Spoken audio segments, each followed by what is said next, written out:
రారే చూతము రాజసుతుని రేయి జననామాయను రారే చూతము రాజసుతుని రేయి జననామాయను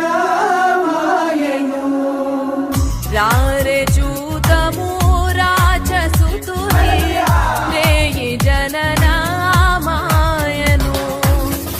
రాజులకు రాజు మెస్సయ్యా రాజులకు రాజు మెస్సయ్యా రాజితంబగు తేజమదిగో రాజితంబగు తేజమదిగో రారే చూతము రాజసుతుని రేయి జననామాయను.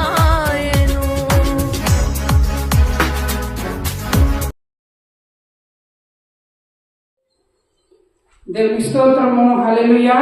దేవుని యొక్క మహాకృపను బట్టి గత ఆదివారం నుండి ఆదివారం వరకు దేవుడు రక్కల నీటిలో భద్రతపరిచి మనకి ఈ ఆదివారం దేవుడి సన్నిధిలో ప్రార్థించుకోవడానికి దేవుని యొక్క మాటలు చెప్పడానికి దేవుడు ఇచ్చిన అవకాశం బట్టి దేవుని మహిమ కలుగును గాక. వాక్యం చూస్తున్న నా ప్రియమైన సహోదరి సహోదరులకు వాట్సాప్లో చూస్తున్న సహోదరుని హృదయపూర్వకమైన వందనాలు, అలాగే సంఘ బిడ్డలు కూడా హృదయపూర్వకమైన వందనాలు తెలియపరచుకుంటాను. ఈరోజు మన మెసేజ్ దేవుడు ఇచ్చినది ఇర్మియా 30:17లో ఒక మాట మనకు కనబడుతుంది. ఆ 30:17లోనే కనబడుతున్న మాట చదువుకుందాము.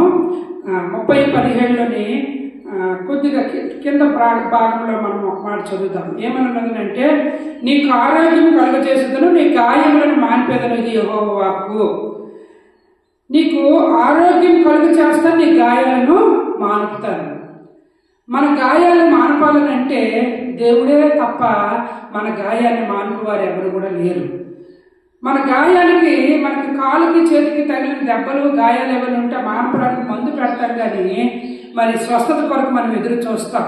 దేవా ఎన్ని ఇంజక్షన్లు వేసినప్పటికీ, ఎన్ని మెడిసిన్ వాడినప్పటికీ ఆ గాయం ఒక్కొక్కసారి మానదు. షుగర్ వ్యాధి ఉన్న వాళ్ళకైతే అసలుకే మానదు. అది దేవుడిచ్చిన స్వస్థతను బట్టి గాయం మానాలి. చాలామంది మెడిసిన్ వేసుకుంటున్నారు కదా, దేవా నువ్వు స్వస్తి నాయన గాయాన్ని కట్టునైనా. మా సంఘంలోనే నారాయణమ్మ మా అమ్మ ఉండేది. నారాయణమ్మ మా అమ్మ దేవుని పిలుపుని అందుకొని వెళ్ళిపోయారు. ఇంచుమించు ఇప్పుడు 3 సంవత్సరాలు అయిపోతుంది. అయితే చర్చి కట్టిన స్టార్టింగ్లో మా అమ్మ చాలా హెల్ప్ చేసింది. ఆ మా అమ్మని మనం ఎప్పుడు కూడా మర్చిపోలేము. అయితే ఆమె చివరి దినాల్లోనే కొంత కుమారుడు కోపంతో ఒక దెబ్బ కొట్టడం, కాలువలో పడిపోవడం, మైండ్ ఆబ్సెంట్ అవ్వడం, ఇలా చెరువులోకి నడుచుకెళ్ళిపోయి మునిగిపోయి చనిపోవడం ఆమె పరిస్థితి. ఈ విధంగా జరిగినప్పుడు ఆమెను మరి ఆ జ్ఞాపకార్థంగా సంవత్సరం కూడా ఆ రోజు జ్ఞాపకార్థం కూడా ఆమెకి ఎవరు కూడా సరిగ్గా చేయకపోయినప్పుడు చేయలేదు. మన సంఘంలో మనం అందరం కూడా అమౌంట్ని ఎత్తుకొని మరి చక్కగా మా అమ్మ విషయంలోనే ఘనంగా కార్యక్రమం మేము జరిపించాం.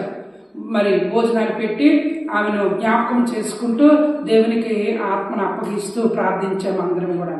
అయితే ఎందుకు ఈ మాట చెప్తున్నానంటే, ఆమె చాలా హెల్ప్గా ఉండేది. మందిరం కట్టిన స్టార్టింగ్లో అమ్మ మీరు భయపడకండి నేను ఉన్నాను అనేది మా కొత్తలో. అలాగా ఒకరోజు ఆమెకి చనిపోకముందు భయంకరమైన గాయము కాలుకు తగిలింది. ఆ కాలు గాయం మానేది కాదు, అలాగే వచ్చేది. ముచ్చు కవర్లు కట్టుకొని వచ్చేది. స్మెల్ వస్తుండేది. ఆ ఆయింట్మెంట్ నేను తీసుకొచ్చి పెట్టేదాన్ని. తీసుకొచ్చి వంగి కూడా మేము పెట్టుకోలేకపోతే సుందర ఒకసారి నేను ఒకసారి నీట్గా చేసి ఆ కాలుకి ఆ గాయాలు ఆయింట్మెంట్ పెట్టి ప్రార్థన చేశాం. పేరుకి ఆయింట్మెంట్ పెట్టాం. తండ్రి ఈ గాయం మీరు స్వస్థపరిస్తే బాగుపడుతుంది అని ప్రార్థన చేసి ఆ గాయం మీద మందు రాసామని. ఆమె ఏడ్చింది ఒకరోజు నా చేయి పట్టుకుని, అమ్మా నువ్వు పాస్టర్ అమ్మవి, నేను సామాన్యురాలినమ్మా, నాకు ఈ గాయం నేను వంగలేకపోతున్నాను, పట్టుకోలేకపోతున్నాను, మీరు నా గాయం ముట్టడం పెట్టమ్మా అని అన్నప్పుడు, అలా మనము అనకూడదమ్మా. దేవుని బిడ్డలు ఒకరికొకరమే ప్రేమ చూపించుకొని మనము గాయాలైనా ఏవైనా శుభ్రపరచుకోవాలమ్మా అని చెప్పి ఆమె కన్నీళ్ళు తుడిచాం. ఎందుకంటే చెప్తున్నాను, సంఘంలో ఆ గాయం మానలేదు.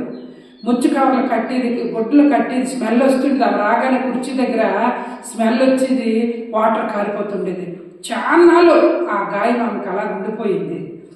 కొన్ని రోజుల తర్వాత నేను దేవుని దగ్గర ఇంకా అడుగుతున్నాను, అయ్యా ఇన్ని రోజుల నుండి ప్రార్థిస్తున్నాం, ఆ మామ ఈగలెళ్ళి పొడుస్తున్నాయి, మందిరంకి వస్తున్నప్పుడు ఉన్నవారు కూడా కొద్దిగా ఇబ్బంది పడుతున్నారు కదా నాయన, నువ్వు స్వస్థ ఎందుకు ఇవ్వని దేవుని దగ్గర అడిగినప్పుడు ఆమెకు స్వస్థ వచ్చింది. దేవుని స్తోత్రం బాగా అయింది. అయితే ఎందుకు ఈ మాటలు చెప్పుకుంటున్నామని అంటే, గాయము దేవుడు మానపాలు తప్ప మెడిసిన్లు మందులు పేరుకి మాత్రమే వాడతాం, అవసరం, కంపల్సరీగా అవసరం పెడతాం. యాంటీబయాటిక్ వేయాలి, దాంట్లో ఉన్న అవి ఇవి ఏమిటంటే బ్యాక్టీరియా బయటకు వచ్చేస్తుంది, దీనివల్ల ఏదో జరుగుతుంది అంటారు, ఆ మెడిసిన్ పడితేనే అది బాగవుతుందని అంటారు. కాబట్టి మెడిసిన్ యూజ్ చేయాలి, కానీ దానికంటే ముందు మనం ఏం చేయాలంటే ప్రార్థన అనేది ఎక్కువ చేయాలి. దేవుడు మానిపితేనే ప్రతి గాయం కూడా కట్టబడుతుంది, బాగుపడుతుంది. కాబట్టి ఈరోజు నీ గాయములను మాన్పెదను అని ఎవరు చెప్తున్నారు? మరి ఈ యొక్క ఇశ్రాయేలు ప్రజల విషయంలోని మరి ఇతర ఇశ్రాయేలీలను అనుసరిస్తూ ఇతర జనులు నోళ్లు మూయించిన దేవుడు ఇశ్రాయేలు బాగు చేసి ఇర్మియా ప్రవక్త తెలియజేస్తున్న ఈ మాటలు. ఇర్మియా ప్రవక్త తెలియజేస్తున్న ఈ మాటలు ఏమంటే, ఆ ఇశ్రాయేలు ప్రజల విషయంలోని మరి చాలా మంది అవమానంగా గాయపరిచినట్లుగా మాట్లాడినప్పుడు వారి నోళ్లను దేవుడు మూయించాడు, గాయాన్ని మాన్పించాడు. గాయాన్ని మాన్పించిన దేవుడు మరి మనకి కలుగుతున్న గాయాలు అనేక విధాలుగా మనల్ని గాయపరుస్తారు. మనం సంతోషంగా ఉండడం వాళ్ళకి ఇష్టం ఉండదు, మనం క్షేమంగా ఉండడం వారికి ఇష్టం ఉండదు. మనకి ఏదో ఒకటి వెతుకుతారు, మన ఇంట్లో ఉన్న వారి విషయంలోనైనా ఏదో ఒకటి వెతికి మనల్ని గాయపరచడానికి చూస్తారు. అరే వారంతా పెద్ద భక్తి పనులు కదా, వారంతా ప్రార్థన చేస్తారు కదా, వాళ్ళ ఇంట్లో నీ ముళ్ళేంటి, వారి ఇంట్లో వాళ్ళ కొడుకు ఏమీ రాలేదేంటి, వాళ్ళ కూతురికి ఇంకా పెళ్ళి అవ్వలేదేంటి, వాళ్ళ ఇంట్లో ఇంకా ఎవరు లేరేంటి, వారికి అడిగింది ఏది వారు మనం చూసినట్లుగా లేము, క్షేమం చూసినట్లేము, ఇలా గాయపరిచిన వారు చాలా మంది ఉంటారు. ఆ గాయాలట వాళ్ళు గాయపరుస్తారు. ఇశ్రాయేలు ప్రజలను అలాగే గాయపరిచారట. కానీ ఇర్మియా ప్రవక్త చెప్తున్నట్లుగా ప్రతి గాయాలు మానిపి వారి నోర్లు మూయించాడట దేవుడు. అలాగే మన విషయంలో, మన కుటుంబాల విషయంలో, మన పిల్లల విషయంలో మనము కొన్నిసార్లు దేవుని దగ్గర అడుగుతుంది లేట్ అవుతున్న టైంలోని అనేక మంది మన హృదయాలు గాయపరుస్తారు. ఆ గాయాలట ఇశ్రాయేలు గాయాలు ఎలా మానిపాడో దేవుడు నోళ్లు ముయించాడు అన్ని వారిది. అలాగే మన పట్ల కూడా ఎవరెవరు ఎంత బాధపరుస్తున్నారో వారి నోళ్లు ముయించగలిగిన శక్తివంతుని మనము కలిగి ఉన్నాము. గాయాన్ని మానపగలిగిన దేవుడు మనం కలిగి ఉన్నామని భయపడనక్కర్లేదు. కాబట్టి ఇర్మియాలో మనం చదువుకున్న మాట 17లోని లాస్ట్లో ఏమందనంటే, అయితే నేను నీకు ఆరోగ్యం కలుగు చేసేదను, నీ గాయములను మానిపెదను, ఇది యెహోవా వాక్కు. దేవుడు ఇస్తున్న వాక్కు. నీకు ఆరోగ్యాన్ని ఇస్తాను. నీవు వీరు ఆడిన మాటలు బట్టి నువ్వు కృంగిపోతున్నావా, నువ్వు గాయపరచబడ్డావా, నీకు నేను ఆరోగ్యాన్ని ఇస్తాను, నీ గాయాన్ని నేను మానుపుతాను. ఇదే ప్రభువు యెహోవా వాక్కు, దేవుడైన యెహోవా వాక్కు. దేవుడు మనకు వాక్కునిచ్చాడు, మన గాయాలను మానుపగలిగిన దేవుడు మనము నమ్ముకొని ఉన్నాం. కాబట్టి ఎవరెన్నన్నా ఏమన్నా దేవుని వైపు మనం చూసినప్పుడు మన గాయాలు ఆయన ద్వారా మానిపివేయబడతాయి. అంతేకాదు దావీదు కీర్తనలో ఒక మాట చదువుతుంటుండగా మరి ఇప్పుడు చదువుకునే దాంట్లో కూడా మనసులకు తగిలిన గాయాలను మానిపివేయగలిగిన దేవుడు అనేది కీర్తనలో ఒక మాట చూసుకుందాం. మనసుకు తగిలిన గాయాలు అటండి. ఏమంటే మీ మనసులో గాయాలు తగులుతున్నాయా, మీ హృదయానికి గాయాలు తగులుతున్నాయా? తగులుతాయి కంపల్సరిగా. అమ్మ నేను అలాగ అనుకోలేదు, నా హృదయంకి గాయపడే మాట వారు ఆడారామని చాలాసార్లు మనం బాధపడుతూ ఉంటాం. ఆ హృదయ గాయము, మనసు గాయము దేవుడు చూస్తాడు. ఆయనకు తెలుసు హృదయాలు అంతరింద్రుడు పరిశోధించిన నీతి కలిగిన దేవుడు అంతటి పేరు. కాబట్టి ఆయనట మనసులకు తగిలిన గాయాలను ఆయనకి తెలుసట. ఆ మనసుకు తగిలిన గాయాలు కూడా దేవుడు మానుపుతాడట. దావీదు కీర్తనలో ఒక మాట మనకు కనబడుతుంది 147:3లో, గుండె చెదిరిన వారిని ఆయన బాగు చేయవాడు, వారి గాయములను కట్టువాడు. వీళ్ళు ఆడిన మాటలు బట్టి గుండె చెదిరిపోద్ది. ఆ గుండె చెదిరిపోయిన వారికి దేవుడు అంట బాగు చేస్తాడట. ఆ గాయాన్ని దేవుడు కడతాడట, మానుపుతాడట. అంతేకాదు మనం చదువుకున్న దాంట్లోనే మరి మాటల వలన తగులు గాయములు మానిపివేస్తానని అంటున్నాడు. మాటల వలన ఇప్పుడు మనం మొదట చదువుకుంది అంటే మనసుకు తగిలిన గాయాన్ని దేవుడు మానిపాడు. ఇప్పుడు మాటల ద్వారా కూడా కలుగుతున్న గాయాలు ఉన్నాయట.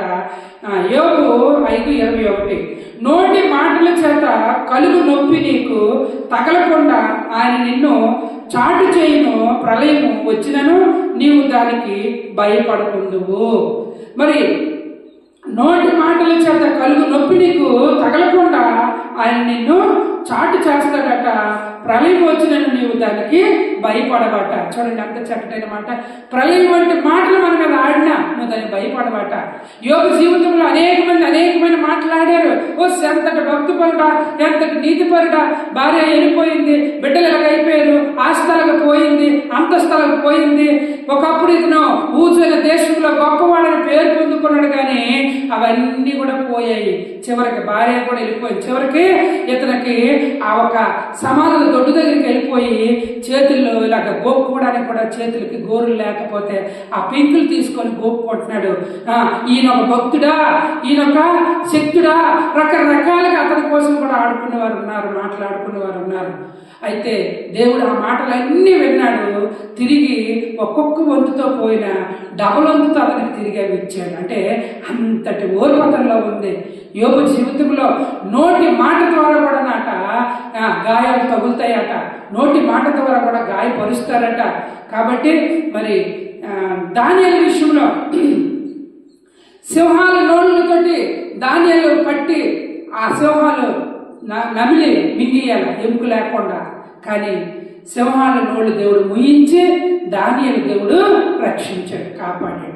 అంటే మనకి ఏ విధమైన గాయాలు మనకు జరుగుతాయో మనం చదువుకున్న దాంట్లోనే 3 మాటలు మనకు కనబడుతున్నాయి. మరి మనసు గాయం ఉంటుందట, రెండోది మాటల చేత గాయపరుస్తారట. మాటల చేత అంటే వారికి జరగలేని మనకి ఏమైనా జరిగాయి అనుకోండి, మాటలతో గాయపరిచే మాట్లాడతారు. మాటలతో మనల్ని గాయపెడతా ఉంటారు. ఏదో రకంగా గాయపరచాలి అని చాలా బాధ అనిపిస్తుంటుంది ఆ మాట. నేను ఎంత మంచిగా ఉండి మాట్లాడినప్పుడు నన్ను అంతగా గాయపరిచి మాట్లాడుతున్నారు, హట్ చేస్తున్నారే అని మనం బాధపడుతట. ఆ మాట ద్వారా గాయం కూడా దేవుడు నీకు మానిపిస్తాడట. నీకు ఆ బాధ లేకుండా ఉంటుందట. అదట వాక్యం చదువుతున్నట్లు ఏముందంటే, ఆయన నిన్ను చాటు చేయను, నీకు తగలకుండా, నొప్పి నీకు తగలకుండా ఆయన నిన్ను చాటు చేయను. ప్రళయం వచ్చిన నువ్వు దానికి భయపడవు. ఎటువంటి ప్రళయాలు వచ్చినా నువ్వు దానికి భయపడవు. ఎందుకంటే ఆ మాట ద్వారా వచ్చే నొప్పిని కూడా దేవుడు నీకు రానివ్వకుండా దేవుడు చేస్తాడు. ఎప్పుడు కూడా నీ బాధ, నీ నొప్పి, నీ గాయము నీకు కలుగుతున్న మనుషుల ద్వారా దేవుని దగ్గరికి వెళ్ళి నువ్వు బాధపడినప్పుడు, ప్రార్థించినప్పుడు దేవుడు అద్భుతముగా నీ హృదయానికి, నీ మాటకి నీకును దేవుడు భద్రతనిచ్చి కాపాడుతాడట. ఏ మాట ద్వారా కూడా నువ్వు నొప్పించలేవు. గాయపరచబడిన దేవుడు గాయాన్ని మానిపిస్తానన్నాడు. నీ మనసులో బాధ ఎవరికి చెప్పుకున్నా తీర్చరు దేవుడు తప్ప. నీ హృదయానికి కలుగుతున్న గాయము ఎవరికి చెప్పినా ముందుకి అయ్యయ్య అంటారు, తర్వాత హేళన చేస్తారు, హేళన చేసి వెక్కిరిస్తారు.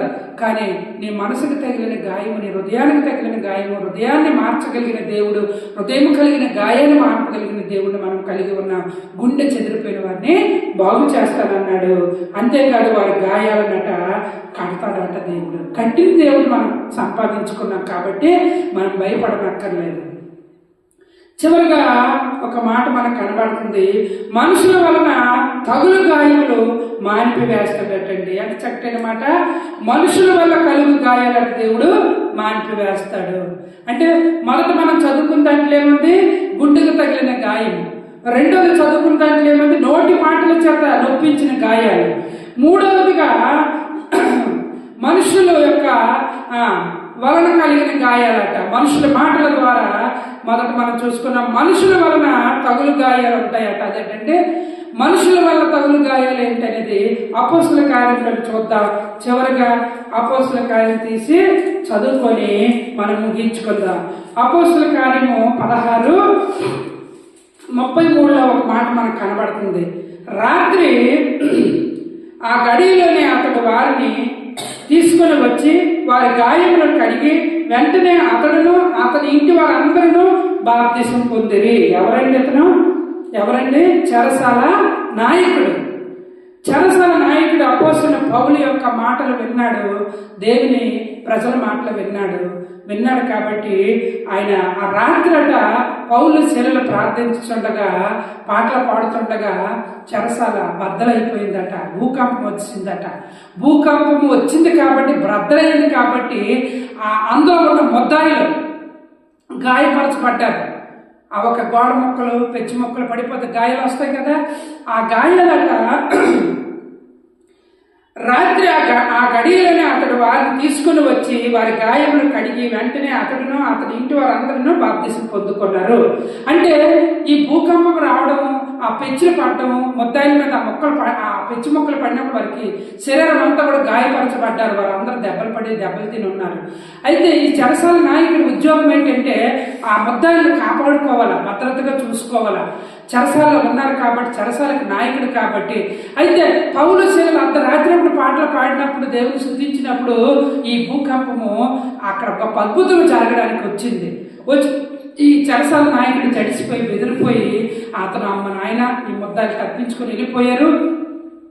ఇంకా నాకు ఈ ఉద్యోగం ఉండదు, నన్ను ఏమైనా చేస్తారు అధికారి అని చెప్పి టక్కుమని కడుపుతో ఉన్న కత్తి తీసి పొడుచుకొని చచ్చిపోతామనే టైంలోని పౌలు యొక్క మాటలను విన్నాడు. పౌలు యొక్క మాటలు విని వారిని ఇంటికి తీసుకొని వెళ్ళాడటండి. అక్కడ చదువుకుందాం 33 చదివాం కదా. ఇంటికి తీసుకెళ్ళిన తర్వాత మరియు అతడు వారిని ఇంటికి తోడుకొని వచ్చి భోజనం పెట్టి దేవుని యొక్క విశ్వాసం ఉంచిన వాడై తన ఇంటి వారందరితో కూడా ఆనందించను. ఉదయమైనప్పుడు న్యాయాధిపతులు ఆ మనుషులను విడుదల చేయమని చెప్పుటకు బట్టలను పంపిరి. అంటే వారు వేసుకున్న బట్టలు విప్పి ఆ ముద్దాయిలుగా ఉన్న ఆ వస్త్రాలు విప్పి వేరే వస్త్రాలు ఉంటాయి కదా, అవి వేసుకోమని చెప్పి నాయకులు పంపించారటండి. ఆ పంపించిన బట్టలను పంపిరి. చెరసాల నాయకుడు మాటలను పౌలునకు తెలిపి మిమ్మును విడుదల చేయమని న్యాయాధిపతులు వర్తమానం పంపి ఉన్నారు గనుక మీరిప్పుడు బయలుదేరి సుఖముగా పొండని చెప్పెను. అయితే పౌలు వారు న్యాయము విచారింపకాయే రోమీలమైన మమ్మును బలహీనములుగా కొట్టించి చెరసాలలో వేయించి ఇప్పుడు మమ్మను రహస్యముగా వెళ్ళకూడదురా, మేము ఒప్పము. వారే వచ్చి మమ్మను వెలుపలికి తీసుకొని పోవాలని చెప్పాను. ఆ బట్టలు ఈ మాటలు న్యాయాధిపతులకు తెలపమనగా వీరు రోమీయులను వారు విని భయపడి వచ్చి వారిని బతిమలాడుకొని వెలుపలికి తీసుకొని పోయి పట్టణము విడిచిపోండని వారిని వేడుకొనిరి. వారు చెరసాలలో నుండి వెలుపలికి వచ్చి లూదియా ఇంటికి వెళ్ళిరి. అక్కడ సహోదరులను చూచి ఆనందించి బయలుదేరిపోయిరి. చూడండి ఎంత చక్కటైన మాట. వారిని తెచ్చి కొట్టి బంధించి పెట్టారు కదా, మేము ఇప్పుడు సీక్రెట్గా పంపిస్తే మేము అలాగే వెళ్ళాం. మేము అలాగే వెళ్ళమన్నప్పుడు ఆ అధికారులు వచ్చి ఏమంటారటండి, బతిమలు ఆడుకుంటున్నారట. ఈ ఒక రక్షణ వచ్చాక వీళ్ళకి ఒక విలువ వచ్చింది. ఇక్కడంత మాట మనకు అవసరం. గాయం కట్టబడిన తర్వాత వీరికి ఒక విలువ వచ్చింది. వారు ఏం చేశారటండి, బతిమలు ఆడుకున్నారట. వేరే దారి నుండి దొంగదారి నుండి పంపించడం అనుకున్నారు. దొంగదారిని పంపించడం అనుకున్నప్పటికీ వీరు అంటున్నారంటే మేము అలాగే ఒప్పుకోము, మమ్మల్ని వెలుపులకు తీసుకుని పోవాలని చెప్పిన ఆ బట్టలు ఈ మాటలు న్యాయాధిపతులు తెలపగా వీరు రోమీలను వారు విని భయపడి వచ్చి వారిని బతిమలాడుకొని వెలుపులకు తీసుకొని పోయారట. బతిమలాడుకున్నారట. ఎవరికి? ఈ యొక్క చెరసాలలో ఉన్న ముద్దాయిల్ని బ్రతిమలాడుకొని పంపించారట. అంటే వారిలో మరి ఒక నిజాయితనం అనేది ఆ దేవుడు కనిపరిచి ఒక గౌరవాన్ని దేవుడు ఇచ్చాడు. వారు ఎప్పుడైతే రక్షణ పొందుకున్నారో, గాయాలు కట్టబడిన తర్వాత రక్షణలోకి వచ్చారు ఇంటి వారు వారందరూ కూడా మరి చెరసాల ఆ ఒక అధికారి, ఆ ఇంటి వారు, ఈ గాయపడిన వారు అందరూ కూడా దేవుడు నమ్ముకున్నట్లుగా ఒక్క నిమిషంలో భూకంపము మార్పును తీసుకొచ్చింది. ఇంటి వారు అందరూ మారారు. చెరసాల నాయకుడు మారాడు. ఆ తర్వాత ఈ ముద్దాయిల్ని గౌరవించి పంపించినట్లుగా వాక్యం మనకు కనబడుతుంది. బ్రతిమలాడారట. ముద్దగా పోవా, నీ శిక్ష అయిపోయిందా పో అంటారు. కానీ బతిమలాడిన వారిని పంపించినట్లుగా మనకి లేఖనం సెలవిస్తుంది. అంటే దేవుడు నమ్ముకున్న బిడ్డలకు గాయాలను మానిపే దేవుడు, గాయాలను కట్టే దేవుడు. మరి మన మాటల చేత మన హృదయాలను గాయపరిచినా మన హృదయాలను కట్టే దేవుడు మనం కలిగి ఉన్నాము. ఈ చదువుకున్న దాంట్లో లాస్ట్ మాటలో మనుషుల వలన తగులు గాయములు మానిపివేస్తాడు. ఈ ముద్దాయిల మీద ఎన్నో ఆ మనుషులు చేసినవి ఆ బాధ మాన్పివేసి వారు రిక్వెస్ట్ చేసి పంపించినట్లుగా దేవుడు చేశాడు. ఆ సత్యాన్ని మనం గ్రహించినప్పుడు మా దేవుడికి సమస్తము సాధ్యమే. మా మనుషుల ద్వారా మేము బాధపడుతున్నాం, గాయపరచబడుతున్నాం, వారి మాటల ద్వారా మేము గాయపరచబడుతున్నాం. మా హృదయానికి కలుగుతున్న, మా మనసుకు కలుగుతున్న గాయాలు మా మనసులో గాయాలు పరుస్తున్నారు అని చెప్పి భక్తులు ఏ విధంగా దేవుని యందు నడుచుకున్నారో దేవుడు వారికి విడుదల ఇచ్చాడో, నిన్ను నన్ను కూడా గాయం కట్టే దేవుడిని మనం నమ్ముకొని ఉన్నాము. మరి గాయంతో ఒక చోట విడిచిపెట్టే దేవుడిని మనం నమ్ముకోలేదు, మన గాయాన్ని మానిపే దేవుడిని మనం నమ్ముకున్నాం. అంతేకాదు మన గాయం మానిన తర్వాత గౌరవం ఇచ్చే దేవుడిని మనం, గౌరవాన్ని నడిపించే దేవుడిని మనం కలిగి ఉన్నాము. కాబట్టి ముద్దాయిలు అయినప్పటికీ వారు బ్రతిమలాడుకున్నంతలాగా వచ్చారని అంటే దేవుని పిల్లలమైన మనకి ఎంతమందో ఎన్నో రకాలుగా మనల్ని గాయపరుస్తారు. ఆ ముద్దాయిలు కూడా గాయపరిచిన వాళ్ళు తిరిగి రిక్వెస్ట్ చేసుకున్నారు. అలాగే నిన్ను నన్ను గాయపరిచిన వాడే ఒకరోజు దేవుడు మన దగ్గర తీసుకొని వస్తాడు. అంతవరకు మనం దేవుని దగ్గర నమ్మకంగా ఉండి ప్రార్థన చేసి, అయ్యా నీ పిల్లలమైన మేము గాయపరిచే వేళలో గాయాన్ని కట్టే దేవుడువు నీవే, గాయాన్ని మానిపే దేవుడువు నీవే. కానీ ఆ గాయం కలుగుతున్న టైంలోని నీ మాటలు చదువుతుంటుండగా ఆ గాయం ఆపాటిదిలే అనేంత స్థితిలోకి మనం వెళ్ళిపోతాం. కాబట్టి మాటలు ప్రతి ఒక్క హృదయంలోని నెమరు వేసుకుందా. మనసుకు తగులు గాయాలు మానిపే దేవుడు, మాటల వల్ల తగులు గాయాలు మానిపే దేవుడు, మనుషుల వల్ల తగులు గాయాలను మానిపే దేవుడిని మనం నమ్ముకున్నాం. కళ్ళు మూసుకొని ప్రార్థన చేసుకుందాం. హల్లెలూయా, హల్లెలూయా. స్తుతి స్తోత్రాలు తండ్రి. జీవా